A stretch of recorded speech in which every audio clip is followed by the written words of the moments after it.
Hey there, I'm CloudQ. This is a public service announcement. I'm here today to clear up misconceptions that may keep you from trying Final Fantasy. 1.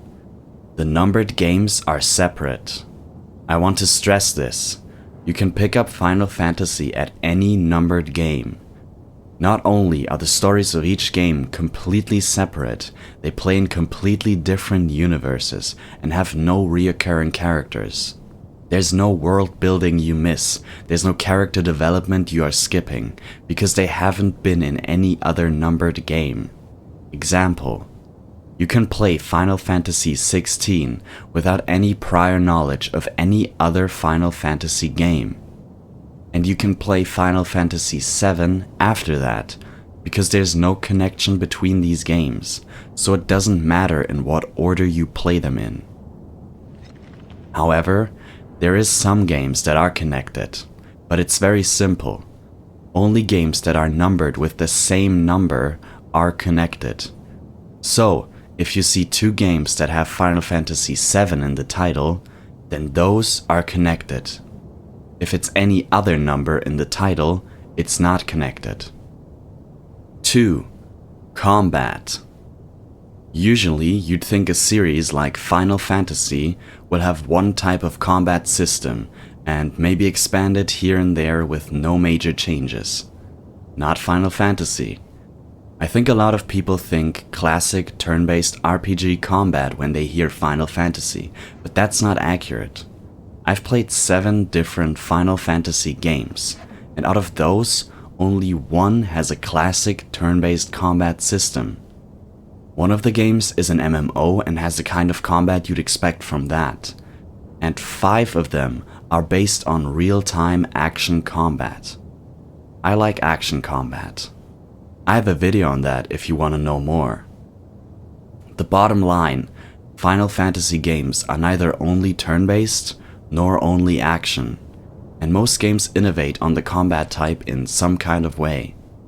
But getting into specifics would take longer than I intend this video to be. There's lots of small and big differences between the different games combat-wise. I suggest researching that before getting into one of the games. 3. Romance.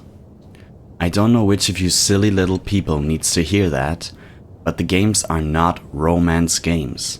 It's never really about romance, but always about relationships. That's not to say there isn't any romance in them, but none of the games have romance as their main focus or any major romance mechanics. The only one that comes to mind is one scene in FF7 that sees you spend an evening with one of your companions. And these scenes are meaningful and very beautiful, but even here, despite what Twitter would make you think, the romance aspect isn't majorly plot changing.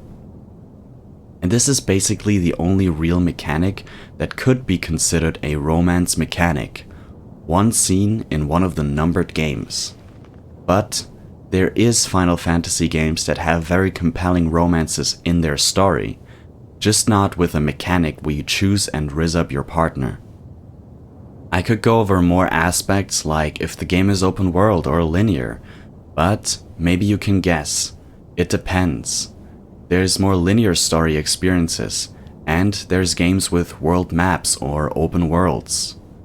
My recommendation: if any of the games catch your attention, whether through trailers or on TikTok, YouTube or Instagram, or maybe you just like the cover, just look up whatever you care about, whether it's combat, characters, or romance. Because Final Fantasy isn't always the same as Final Fantasy.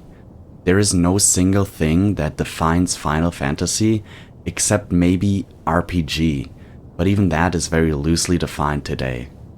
And in general, a personal recommendation by me: do not let people's opinions on the internet force you to play in some specific order. I've seen people play games in the most unorthodox of orders and still enjoy them immensely. Just start where you feel like starting, but do some research so you can make an educated decision on that. Thank you for listening to my public service announcement. There's no big specific reason why I made this video. I'm just a genuine fan who noticed so many people don't know these things, and I think clearing these things up could help people enjoy these games that I love. Anything I missed that you want to add? Leave a comment and maybe I'll make a part 2. Subscribe to me on youtube.com to get my videos delivered onto your YouTube page, or into your walls. One of those. I'm CloudQ and I will see you next time. Goodbye for now.